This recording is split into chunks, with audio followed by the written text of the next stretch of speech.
Fala pessoal, eu me chamo Breno e sejam bem-vindos ao primeiro vídeo desse canal. Aqui eu abordarei com vocês o Evangelho e farei o ID do Senhor até que o Senhor Jesus Cristo volte. Então eu separei 5 coisas que te afastam de Deus espiritualmente e a última é o que mais as pessoas negligenciam hoje em dia. Primeira coisa que te afasta espiritualmente de Deus é a desobediência, galera. Como nós sabemos, a desobediência é o pecado, né? Fazer algo que vai contra a vontade de Deus. E eu vou usar um exemplo bem prático aqui, que inclusive é um testemunho, é uma confissão do meu pecado a todos vocês. Adultério no coração.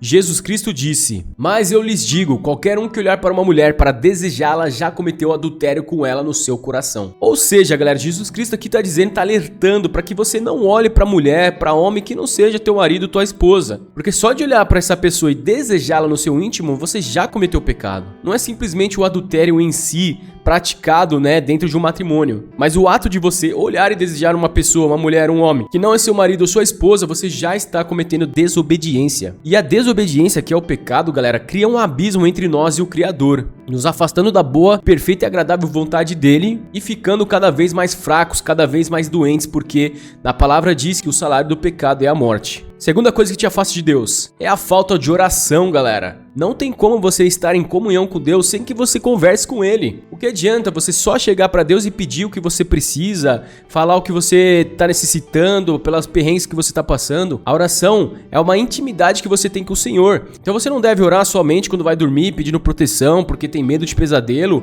ou somente quando você precisa de alguma coisa, alguma situação apertou na sua vida e você vai lá e ora. Não, pessoal, a oração é a todo momento. Todo momento você está conversando com Deus, falando do seu dia, como foi seu dia, agradecendo por ter chegado ao trabalho em segurança, ter voltado para casa. Então, a todo momento lavando a louça, falando: "Ó Deus, como tá sujo aqui." Isso é uma oração. A oração é uma conversa com Deus, né? É claro, você tem que apresentar suas súplicas a Deus, o que você tá precisando, mas também agradecer a Ele dia após dia pela misericórdia que Ele tem por nós. Isso é uma oração. É além das súplicas, é agradecimento, é uma comunhão com Deus dia após dia, é você conversar com Deus. Então, para ser espiritualmente mais próximo de Deus, você precisa ter uma vida de oração. Oração com propósito, oração de agradecimento, oração de súplicas. Tudo isso é importante para que você se aproxime mais do nosso Senhor. É como a palavra diz em 1 Tessalonicenses 5,17, orem continuamente. Filipenses 4,6, não andem ansiosos por coisa alguma, mas em tudo pelas orações e súplicas e com ação de graças, apresentem seus pedidos a Deus.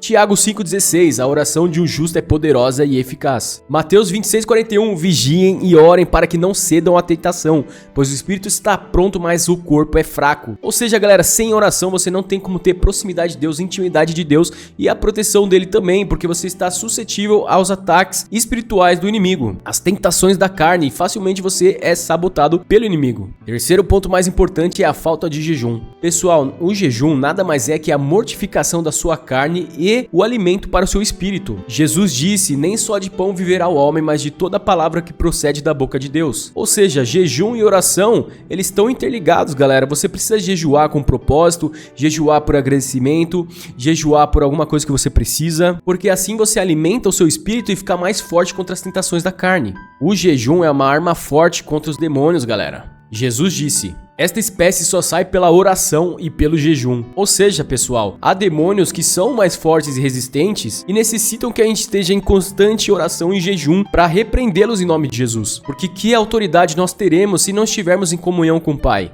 Quarto ponto, não ler a palavra. Como você pretende e diz conhecer a Deus se você deixa de ler a palavra dele dia após dia? Leva semanas para ler um versículo, um capítulo, ou quando lê não presta atenção? A palavra é o pão da vida, galera. Sem ela não temos como conhecer verdadeiramente a Deus. E acaba que muita gente cria o próprio Deus por falta de conhecimento. Além disso, está escrito em Oséias 4,6, "O meu povo foi destruído porque lhe faltou conhecimento. Porque tu rejeitaste o conhecimento, também eu te rejeitarei, para que não sejas sacerdote diante de mim, visto que te esqueceste da lei do teu Deus.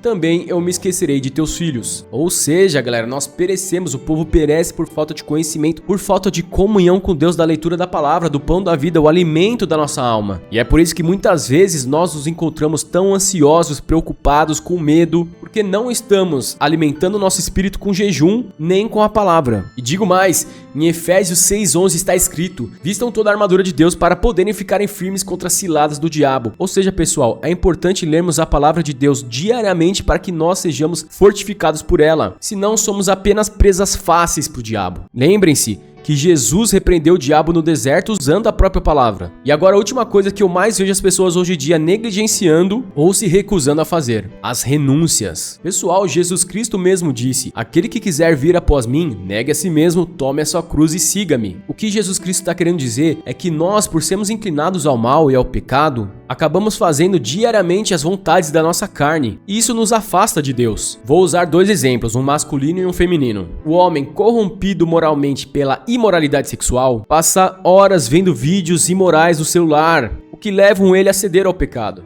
Um exemplo de renúncia disso seria parar de ver esse estilo de vídeos, ou seja, fugir da imoralidade sexual, como diz a palavra. Já num exemplo prático para as mulheres de hoje em dia, é a vestimenta, a modéstia. Por conta da maldade que se proliferou e a imoralidade, a maioria das mulheres hoje em dia se vestem de forma desagradável a Deus. Isso acaba afastando elas do Criador. Ou seja, renunciar às vestimentas imorais, se vestir com modéstia e guardar o seu corpo apenas para o seu futuro marido, são coisas agradáveis ao Senhor e que aproximam ela dele. Então, pessoal, as renúncias são importantes nós fazemos porque é uma ordenança de Jesus Cristo, nosso Deus, e nos aproximam mais dele, para que tenhamos mais intimidade e para que possamos ouvir a voz dele no dia a dia. Sem arrependimento, sem renúncia, sem obediência e principalmente sem fé, não há como agradar o Criador. Então comece a observar isso na sua vida e veja o que você precisa melhorar. Pois Deus disse: vocês me procurarão e me acharão quando me procurarem de todo o coração. E procurar de todo o coração é seguir esse passo a passo, galera. Obediência, jejum, oração, leitura da palavra e renúncias são as coisas mais importantes que você deve fazer para estar em comunhão com Deus. Dito isso, compartilhe esse vídeo com alguém que você acha que precisa ouvir essa palavra, curta e deixe um comentário, para que assim possamos alcançar mais pessoas com o Evangelho. E essas foram as 5 coisas que te afastam espiritualmente de Deus. Eu espero que tenha ajudado vocês. Não se esqueça de se inscrever também, que vai ajudar muito o meu canal. E aqui abordarei somente o Evangelho para a glória de Deus. Muito obrigado por tudo e Deus abençoe vocês.